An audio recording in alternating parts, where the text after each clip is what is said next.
Assalamualaikum warahmatullahi wabarakatuh dan salam sejahtera kelas.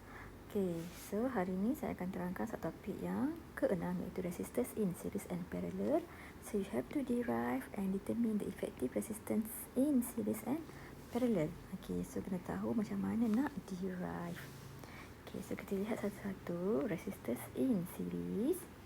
Okay, so kita lihat dulu apakah simbol bagi resistor. Simbol resistor adalah bentuk gerigi ni. Okay, sebab bentuk ni seolah-olah macam dia menghalang current lalu untuk reduce the current flow. Okay, ataupun kita gunakan simbol kotak ni. Okay, so kita lihat kat sini circuit resistors in series. Okay, jadi ini adalah 3 resistors connected in series, bermaksud okay, setiap resistor ni disambung bersebelahan. Kaki sebelah sambung dengan sebelah R2 dan seterusnya lah disambung bersebelahan.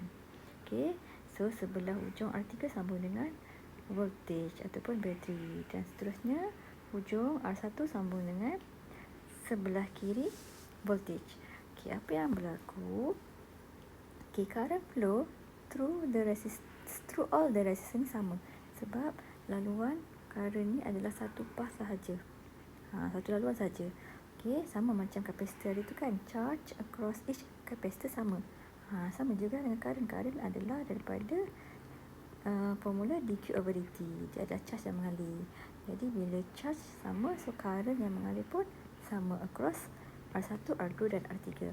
Tetapi voltage across each resistor tak sama voltage dia adalah berbeza. Jadi V1 tambah B2 tambah B3 akan sama dengan B total ataupun B battery.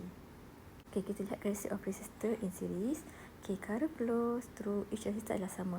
Jadi I ni adalah I total yang keluar daripada bateri sama dengan nilai I1, I2 dan I3. Tetapi voltage across each resistor tak sama. Jadi B total ataupun B battery adalah sama dengan hasil tambah di antara V1 tambah dengan V2 dan V3. Okay, kita tahu bahawa formula V is equal to IR. Jadi V ni adalah V total pun V efektif. V total is equal to IR efektif. So gantikan sahaja daripada formula 3.18 ni, gantikan V is equal to IR efektif. Ini IR efektif. V1 IR1, V2 IR2, V3 IR3. So kita boleh cancelkan nilai I. Okay, so dapatlah nilai R efektif ataupun R total. Kita tambahkan semua nilai R1, R2 dan 3. Okay, untuk resistor in series, R efektif dia ataupun R total dia adalah besar sebab dia tambah semua R kan. Okay, bila nilai R besar, current yang lalu okay, across each resistor tu akan rendah, adalah kurang. Okay, so kita lihat resistors in parallel pula. Okay, resistor in parallel. Okay, connection resistor ni. Okay, ni R1, R2, R3 ni. Okay, setiap kaki sebelah kiri ni dia akan sambung dengan positif bateri dan hujung kaki sebelah kanan ni disambungkan kepada negatif terminal bateri. So maksudnya satu kaki yang sama disambungkan dengan voltage sebelah kiri, terminal voltage sebelah kiri, kaki yang kanan sambung dengan terminal voltage sebelah kanan. Okey. So apa yang akan berlaku? Voltage across each resistor ni akan jadi sama. Okey, V1 sama dengan nilai V2 sama dengan V3 sama dengan V battery, V total. Okey, so current flow through current flow from the battery ni adalah I total. Okay, I total ni adalah hasil tambah di antara I1 sebab kalau awak lihat kat sini ada junction, banyak junction. So maksudnya ada banyak laluan yang boleh dilalui oleh current tersebut. Jadi I total ni akan split menjadi I1 okay, through R1, akan split menjadi I2 okay, I across R2 dan I across R3. Okay, and then dia akan kembali balik menjadi I total, patah balik ke bateri. Okay, jadi current across each resistor ni adalah tak sama. Okay, so circuit ni adalah sama macam circuit yang ni lah. So dia buat begini, tapi still ada junction. Maksudnya I total ni okay, ada junction, dia akan split menjadi I1, I2 dan I3. Okay, jadi R1, R2, R3 ni in parallel. Okay, karakteristik bagi resistors in parallel. Okay, potential difference across V1, V2 dan V3 adalah sama dengan V battery. Okay, tapi current adalah tak sama. Jadi I total dia adalah hasil tambahan antara I1, I2 dan I3. Okay, and then kita nak derive formula R effective. So gantikan dalam formula ataupun equation 3.20 ni, I is equal to V over R effective sebab ni adalah I total. Jadi I1 adalah V over R1, I2 V over R2, I3 V over R3. Jadi untuk parallel ni kita boleh cancelkan V sebab voltage dia sama. So dapatlah formula bagi R effective bagi parallel circuit. Jadi kita boleh tulis sebagai beginilah. Kurungan 1 over R1 tambah 1 over R2 tambah 1 over R3. Kita inversekan. Okay, so in parallel, okay, so awak akan dapat R total dia ataupun R effective akan lebih rendah. R total akan lebih rendah. Bila R rendah, current akan mengalir dekat circuit tu akan lebih besar. Okay, so the more current boleh lalu dekat circuit tersebut. Okay, so kita boleh lihat application ni. Okay, so kita lihat contoh macam ada 3 bulb connected in series.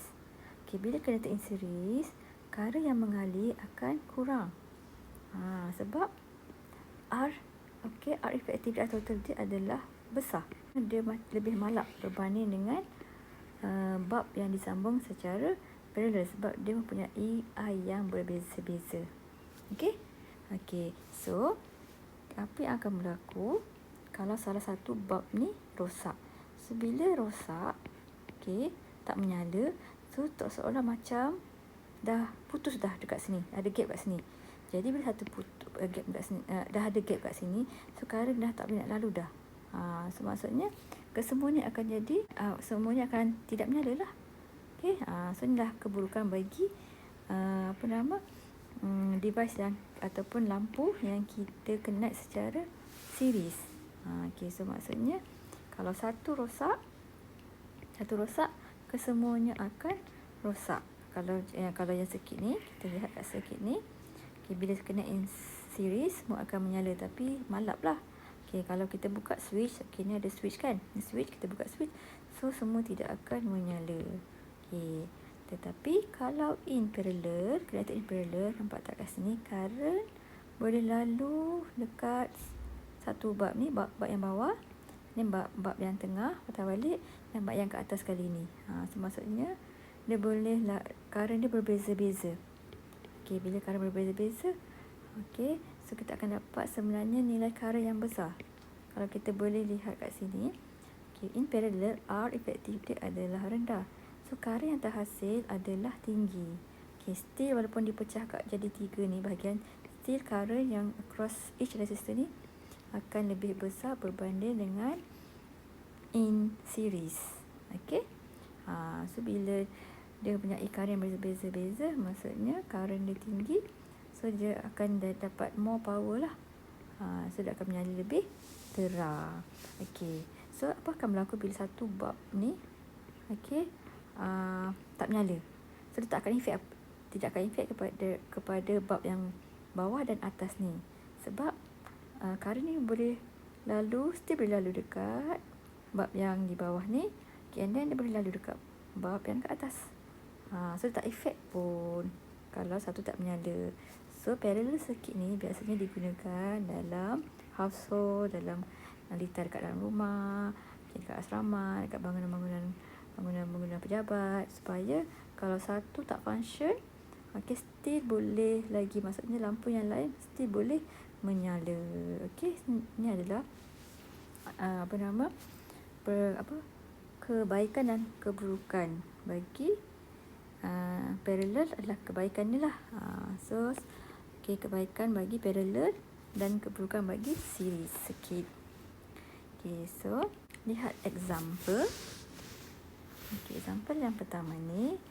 Okay, so you have to determine the effective resistance of the circuit, and then current pass through the 12 ohm resistor. Okay, current kat sini, and the potential difference across 4 ohm. Okay, last kali the power delivered by the battery. Okay, first step nak cari effective resistance, awak kena labelkan dahulu. Kita labelkan dahulu. Okay, ni R1, R2 dan R3. Okay, kalau awak lihat kat sini, R1 dan R2 connected in series. Okay, sebab dia tak ada junction. So, dia terus saja kan. Okay, jadi R1 dan R2 ni in series. Okay, and then okay, R12 ni pula nampak tak ada junction. Jadi dia connected dengan R3 secara parallel. Jadi kita selesaikan dulu R12 tambah secara series. Tambahkan sahaja nilai R1 dan 2 dapat 16 ohm. And then nak dapatkan R efektif, okay, kita tambah secara parallel sebab ada junction. So dapatlah nilai R efektif tambah secara parallel adalah 1/R. Ini kita inversekan balik, dapatlah nilai R efektif. Soalan B pula nak cari the current pass through R2. R2 yang mana? Yang ni.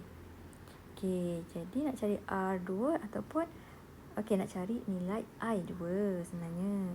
Okey, nak cari nilai I2. Okey, I2 sebenarnya sama dengan nilai I1. Okey, kalau awak tengok sikit kat bawah sini, dia akan jadi I1, 2. Ni ada junction, dia akan jadi I3.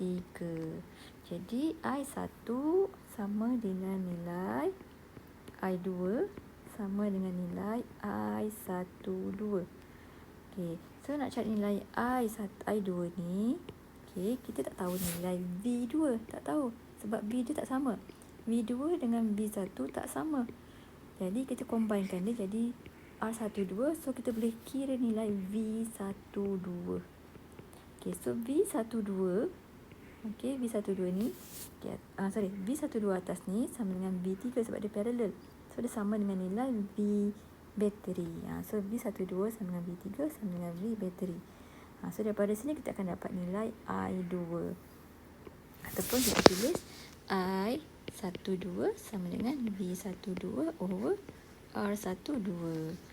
So I12 kan sama dengan nilai I1 sama dengan nilai I2. So kirakan nilai I2 daripada V12 over R12. Okey, so dapatlah nilai I2. V12 ni sama dengan V bateri bagikan dengan R12. So dapatlah nilai I2. Okey, seterusnya soalan C nak cari potential difference across R1.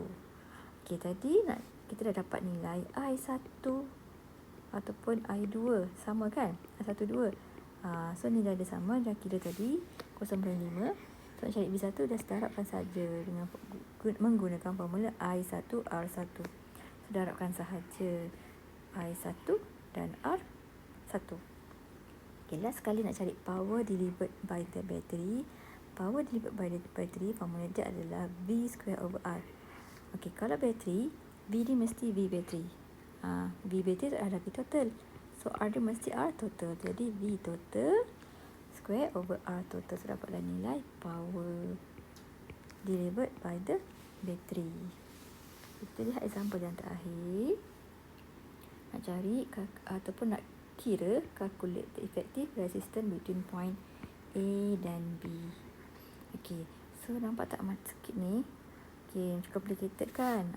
So untuk selesaikan soalan ni, kita kena selesaikan daripada hujung ataupun daripada jauh daripada terminal, daripada bateri ni.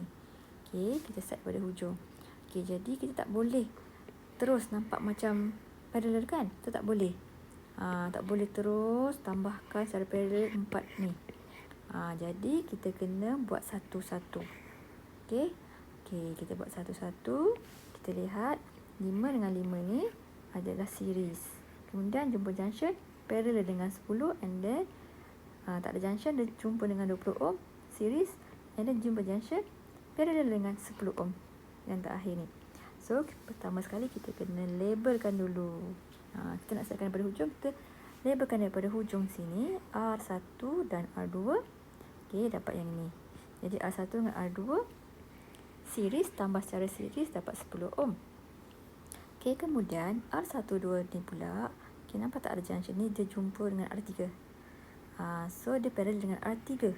Jadi kita tambah secara parallel. Okey, kita selesaikan R1, 2 dan 3 dahulu. Jadi, dia adalah parallel tambah secara parallel.